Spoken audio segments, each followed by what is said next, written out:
9 ತಿಂಗಳು ಒಬ್ಬಳು ತಾಯಿ ಹೆತ್ತು ಹೊತ್ತು ತನ್ನ ಮಗುವಿಗೆ ಜನ್ಮ ನೀಡಿದ ಮೇಲೆ ತಾಯಿ ತನ್ನ ಪ್ರಾಣ ಕಳ್ಕೊಂಡ್ರೆ ಹೇಗಿರುತ್ತೆ ರೀ?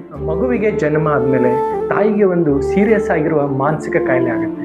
ಅದನ್ನ ನಾವು ಪೋಸ್ಟ್ ಪಾರ್ಟಮ್ ಡಿಪ್ರೆಷನ್ ಅಂತ ಹೇಳ್ತೀವಿ. ತುಂಬಾ ತಾಯಂದಿರು ಈ ಕಾಯಿಲೆಗೆ ತುತ್ತಾಗಿದ್ದಾರೆ. ರೀಸೆಂಟ್ ಆಗಿ 2022ರಲ್ಲಿ ಯಡಿಯೂರಪ್ಪ ಸರ್ ಅವರ ಸೊಸೆಯಾದ ಸುಪ್ರಿಯಾ ನೀರಜ್ ಅವರು ಕೂಡ ಈ ಕಾಯಿಲೆಯಿಂದ ಸುಸೈಡ್ ಮಾಡ್ಕೊಂಡಿದ್ದಾರೆ. ಅದೇ ರೀತಿ ತುಂಬಾ ಕೇಸ್ಗಳು ಈ ಕಾಯಿಲೆಯಿಂದ ಸುಸೈಡ್ ಆಗ್ತಾ ಇದ್ದಾರೆ. ಈ ಪೋಸ್ಟ್ ಪಾರ್ಟಮ್ ಡಿಪ್ರೆಷನ್ ಅಂದ್ರೆ ಏನು ನೋಡಿ? ತಾಯಿ ಮಗುವಿಗೆ ಜನ್ಮ ನೀಡಿದ ಮೇಲೆ ತಾಯಿಗೆ ಇದು ಕಾಯಿಲೆ ಆಗುತ್ತೆ. ಇದು ಯಾಕಾಗತ್ತೆ ಅಂದ್ರೆ, ತಾಯಿ ಪ್ರೆಗ್ನೆಂಟ್ ಇದ್ದಾಗ ತಾಯಿಯಲ್ಲಿ ಇದು ಪ್ರೊಜೆಸ್ಟ್ರಾನ್, ಈಸ್ಟ್ರೋಜನ್ ಅನ್ನುವ ಕೆಮಿಕಲ್ ಇದೆ. ಈ ರಾಸಾಯನಿಕಗಳು ತಾಯಿ ಪ್ರೆಗ್ನೆಂಟ್ ಇದ್ದಾಗ ಅದು 10 ಪಟ್ಟು ಹೆಚ್ಚಾಗುತ್ತೆ. ತಾಯಿ ಯಾವಾಗ ಮಗುವಿಗೆ ಜನ್ಮ ಕೊಡ್ತಾಳೆ ಅವಾಗ ಸಡನ್ ಆಗಿ ಈ ಕೆಮಿಕಲ್ಗಳು ಡ್ರಾಪ್ ಆಗುತ್ತೆ. ಇದು ಡ್ರಾಪ್ ಆಗೋದ್ರಿಂದ ತಾಯಿಯ ಮಾನಸಿಕ ಮತ್ತು ದೈಹಿಕ ಆರೋಗ್ಯದ ಮೇಲೆ ತುಂಬಾ ಇಫೆಕ್ಟ್ ಆಗುತ್ತೆ. ನಮ್ಮ ದೇಶದಲ್ಲಿ ಪ್ರತಿ 7 ತಾಯಂದರಲ್ಲಿ ಒಬ್ಬರಿಗೆ ಈ ಕಾಯಿಲೆ ಆಗುತ್ತೆ. ಈ ಕಾಯಿಲೆ ಲಕ್ಷಣಗಳೇನಿರುತ್ತೆ?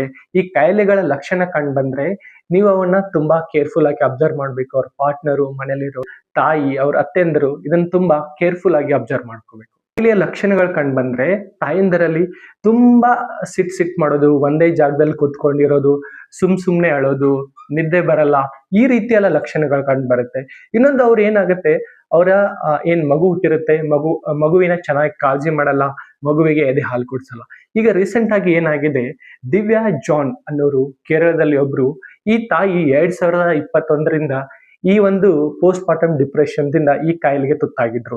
ಅವ್ರು ಏನ್ ಮಾಡಿದಾರೆ ಅಂದ್ರೆ, 3.5 ತಿಂಗಳದವ್ರದೊಂದು ಮಗು ಇತ್ರಿ, ಆ ಮಗುವಿನ ಅವ್ರ ಕೈಯಾರೆ ಅವರೇ ಕೊಂದು ಹಾಕಿದ್ದಾರೆ. ಈ ಸೀರಿಯಸ್ ಆಗಿರೋ ಲಕ್ಷಣಗಳು ಕಂಡು ಬರುತ್ತೆ. ಜನನ ಆದ್ಮೇಲೆ ತಾಯಂದರಿಗೆ ಈ ರೀತಿ ಏನಾದರೂ ಲಕ್ಷಣಗಳು ಕಂಡು ಬಂದ್ರೆ ಅವ್ರ ಪೇರೆಂಟ್ಸ್, ಅವ್ರ ತಾಯಂದಿರು ಬೇಗ ವೈದ್ಯರನ್ನು ಭೇಟಿಯಾಗಿ ಇದಕ್ಕೆ ಚಿಕಿತ್ಸೆ ಪಡೆದುಕೊಳ್ಬೇಕು. ಈ ಸಮಯದಲ್ಲಿ ತಾಯಿಗೆ ಅವ್ರ ಪಾರ್ಟ್ನರ್ ಸಪೋರ್ಟ್ ತುಂಬಾ ಮುಖ್ಯ ಇರುತ್ತೆ. ಅವ್ರ ಪಾರ್ಟ್ನರ್ ದಿಂದ ಅವರು ಲವ್, ಕೇರ್ ತುಂಬಾ ಎಕ್ಸ್ಪೆಕ್ಟೇಷನ್ ಮಾಡ್ತಾ ಇರ್ತಾರೆ. ತುಂಬಾ ಎಕ್ಸ್ಪೆಕ್ಟೇಷನ್ ಇರುತ್ತೆ. ಅವ್ರ ಗಂಡಂದಿರು ಅವರ ಹೆಂಡತಿಯನ್ನ ಈ ಸಮಯದಲ್ಲಿ ತುಂಬಾ ಕೇರ್ಫುಲ್ ಆಗಿ ನೋಡ್ಕೊಳ್ಬೇಕು. ಮಗು ಜನನ ಆದ್ಮೇಲೆ ನಿಮಗೇನಾದ್ರೂ ಈ ತರ ಲಕ್ಷಣ ಕಂಡು ಬಂದ್ರೆ ನಿಮ್ಮ ಆರೋಗ್ಯ ಸಲಹೆಗಾಗಿ ನನ್ನನ್ನ ಕಾಂಟ್ಯಾಕ್ಟ್ ಮಾಡ್ಬೋದು. ಈ ರೀತಿ ಏನಾದ್ರೂ ನಿಮ್ಗೆ ಆಗಿದ್ರೆ ಕಮೆಂಟ್ ಮಾಡಿ. ನಮ್ಮ ದೇಶದಲ್ಲಿ 20% ಈ ಕಾಯಿಲೆ ಕಂಡು ಬರುತ್ತೆ. ಅದರಲ್ಲಿ 18ರಿಂದ 20% ತಾಯಂದಿರು ಅವರೇ ತಮ್ಮ ಜೀವನವನ್ನು ಕಳ್ಕೊಳ್ತಾ ಇದ್ದಾರೆ. ಒಬ್ಬಳು ತಾಯಿ ನಮ್ಮ ದೇಶಕ್ಕೆ ಒಳ್ಳೆ ಪ್ರಜೆ ಕೊಡ್ತಾರೆ. ಹಾಗಾಗಿ ಈ ತಾಯಂದಿರ ಆರೋಗ್ಯ ತುಂಬಾ ಮುಖ್ಯ. ಅದಕ್ಕಾಗಿ ಈ ವಿಡಿಯೋನ ಎಲ್ಲರಿಗೂ ಶೇರ್ ಮಾಡಿ. ಇದೇ ರೀತಿ ಆರೋಗ್ಯದ ಕಂಟೆಂಟ್ಗಾಗಿ ನಮ್ಮ ಪೇಜ್ ಅನ್ನ ಫಾಲೋ ಮಾಡಿ.